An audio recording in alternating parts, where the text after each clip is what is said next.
বঙ্গবন্ধু কন্যা আজকে আছে বিদায় তোমরা শান্তি মতো যেখানে খুশি ওখানে মাহফিল করতে পারতেছ। দেশে কি হইতো যদি উনি না থাকতো?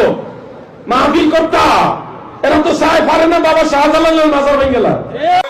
হাজার বছরের শ্রেষ্ঠ বাঙালি, বীর বাঙালি বঙ্গবন্ধু শেখ মুজিবুর রহমান, তিনিও কিন্তু সুন্নি ছিল, ওয়াহাবি না।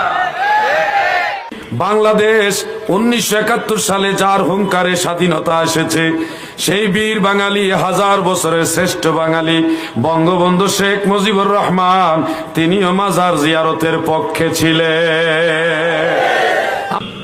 বিএনপি যারা করেন,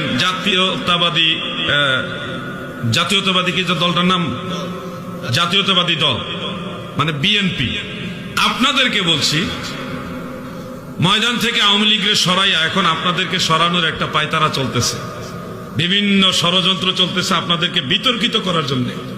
কারণ এখন যদি আপনাদেরকে বিতর্কিত করতে পারে তাহলে নবীর দুশমনদের জন্য ময়দান ক্লিয়ার। আমরা আপনাদেরকে বলছি, আমরা আপনাদের সহযোগিতা করবো ইনশাআল্লাহ।